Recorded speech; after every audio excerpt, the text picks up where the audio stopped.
Hello বন্ধুরা, দেখো আমি শান্তিনিকেতন গিয়েছিলাম। তো সেখানকার কিছু দৃশ্য তোমাদের সাথে শেয়ার করা হয়নি, তাই সেগুলো আবার খুঁজে পেলাম আমার গ্যালারিতে, তাই তোমাদের সাথে একটু শেয়ার করছি। দেখো আমরা শান্তিনিকেতনে ঘুরছি, তো এত সুন্দর বাউল সঙ্গীত।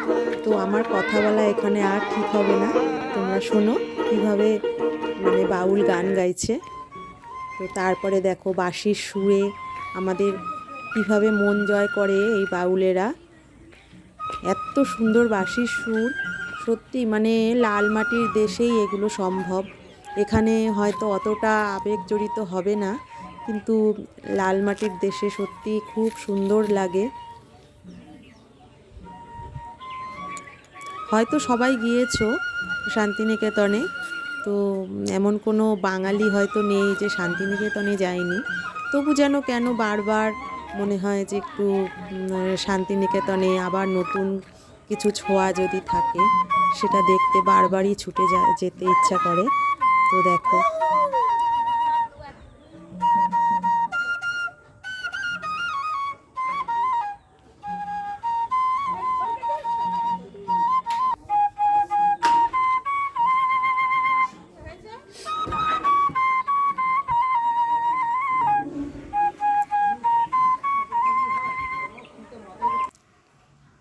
এরপরে আমরা কঙ্কালীতলায় পুজো দিতে গিয়েছিলাম পরের দিন সকালবেলায়।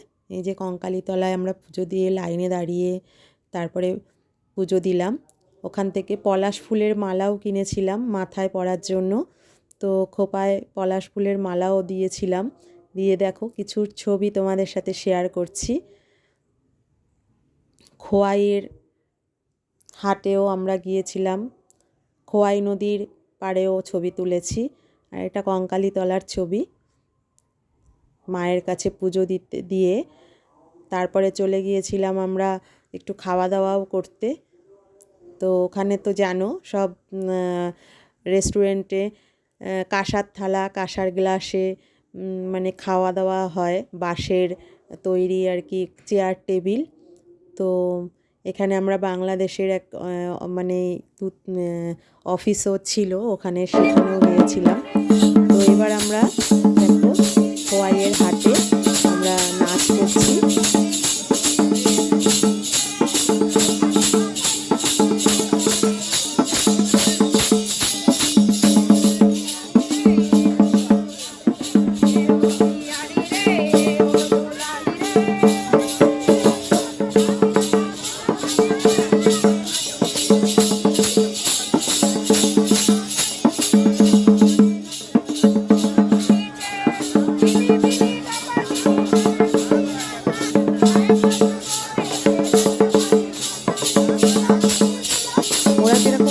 ঘট নিয়ে ওরকম নাচ করে, তো আমাদের তো ওরকম প্রশিক্ষণপ্রাপ্ত নই আমরা, তো আমরা তো ওরকম পারবো না, তো ওদের মতন করতে। তাও সবাই একটু চেষ্টা করে যখন যে যায় দেখি আমরাও একটু চেষ্টা করলাম আর কি ওদের সাথে।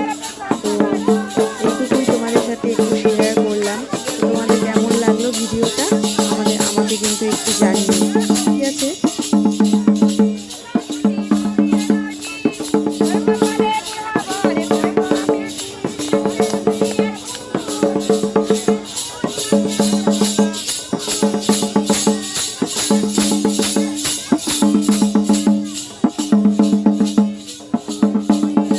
যত দিন যাচ্ছে হাটে যেন ভিড় বেড়েই যাচ্ছে। তো আগে যখন আমরা গিয়েছিলাম তখন কিন্তু হাটে এত ভিড় ছিল না, তো এখন তো প্রচুর ভিড় হয়। তো যাই হোক, সব মিলিয়ে ভালোই লাগলো। তো লাস্ট কিছু ছবি তুলে দেখো তারপরে আবার বাড়ি ফিরে আসা, এই আর